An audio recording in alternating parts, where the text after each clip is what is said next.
Welcome back to JA Economics for Success, Session 3, Keeping Your Balance. Today's activity is going to allow the students to see the importance of budgeting. Whether you're the movie star or whether you're selling popcorn at the movies, it is important for everybody, no matter their income, to budget their money, and that's what we want to illustrate with the students today.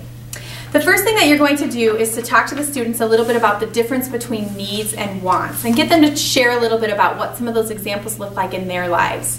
And then you can talk to them about what a budget is and provide them an example, which is outlined in your guidebook as well. You really want to talk about opportunity costs, and opportunity cost is the next best thing that's given up. So for example, if you have $20 and the students want both a CD and a new hat, if they can't afford both, whichever one they choose not to get is the opportunity cost, that thing that they're giving up. So we want to talk to them about that because a lot of times we have to make tough choices, and oftentimes tough choices have to be made within budgeting as well. So what you're going to do, there's a couple different options for this activity. First of all, the materials that you need are the posters that are called the Budget Choice Ad posters. You want to hang these posters all around the room, and you want to space them out because the students are going to be going to each individual poster and recording the budget item that they want. So you want to spread them out so that multiple students can see them at one time, and if you have them all on one wall right after another, they're going to be too smushed and it's going to take too much time for them to get to see all of the details that they need. Secondly, you need the occupation cards, and so again, these are cards that you want to tear apart before you go into the classroom. And if you use these cards, you want the students to use the corresponding page in their student workbooks, page 11. What JA of South Dakota has done is we have created a supplemental worksheet that you can find online and print out. And that is found online at www.jasd.org, and then you would want to go to the Program Resource Center under JA Economics for Success. There you can find this activity where we have created supplemental worksheets. You would want to print this out, so it would be 32 pieces of paper being printed, and basically it's the information that's found on the occupation cards, but what it does is it fills out the suggested amount for the students, and that will make sense in just a minute. So for the ease for the students of this activity to save time in doing math, this is a great option to print these out and to hand these to the students instead of the occupation cards. What you'll notice is on the top, it talks about what the occupation title is, what that gross and net income is, and again, that's the information that's found in the card. So it's not as artsy, but it's definitely functional, and it will definitely make sense as we continue on in this activity. So either way, but this is a great new option that we have for you. What you want to do as you continue your discussion is once the students have their occupation card, you want to talk a little bit about the difference between the numbers. So it talks about the monthly gross income, and it also talks about the monthly net income. So after talking a little bit about why the students think there's a difference and what that difference is, one thing I like to do is write on the board, gross minus taxes equals net. And so again, you really want to talk about how there are many of those taxes that come straight out of their paycheck. So even though they earned the gross income, they're actually receiving the net income. So they always want to be working off that smaller number because that's the money that's actually going to be in their pockets. Then what you want to do is the students are going to have the opportunity to budget a monthly income regarding their specific occupation. So they're all going to have a different salary to work off of. So if you use the supplemental worksheets found online, this math is done for them. But if not, what you need to have the students do is to work on page 11, and what you'll notice is that there is a suggested amount column. So what Junior Achievement has done is they have tried to help the middle schoolers conceptualize how much money they should be spending. So for example, they say that it's important to save about 10% of your money for savings, about 5% with charitable giving. You should be spending about 25% on housing, etc.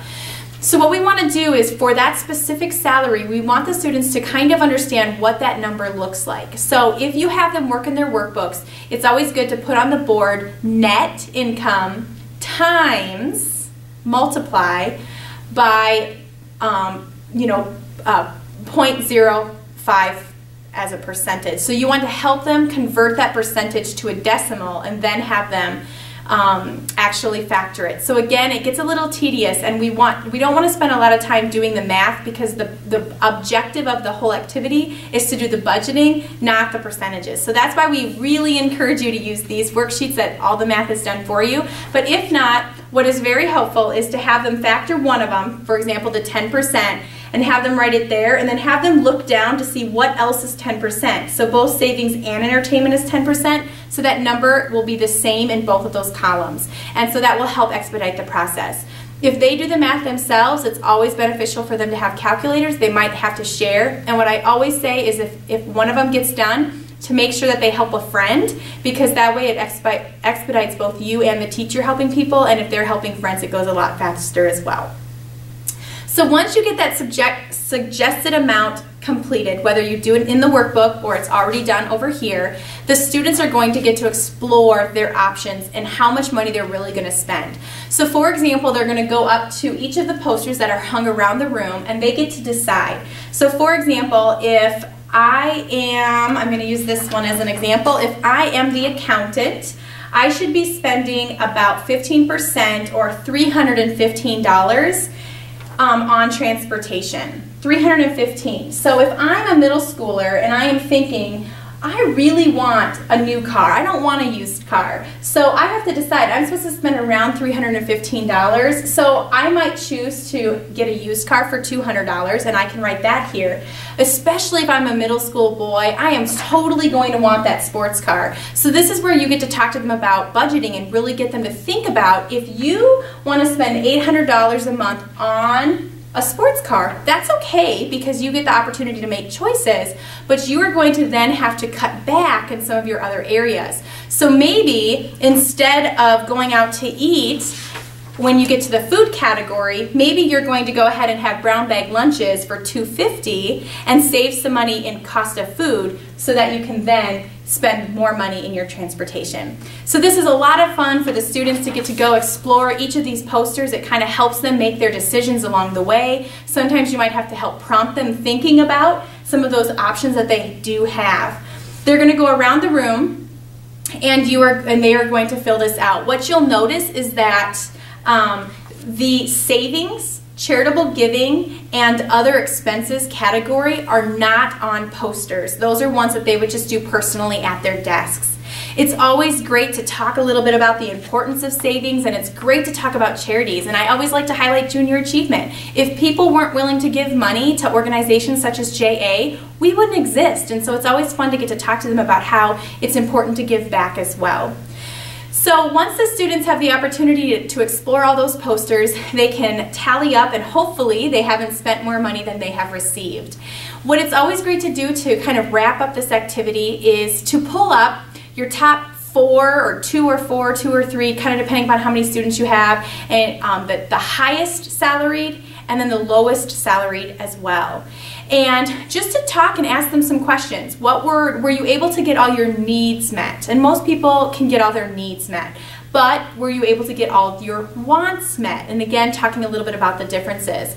Talking about how much money they saved. I have had people with the lowest salaries save the most money, and that's always gotten the attention of the class.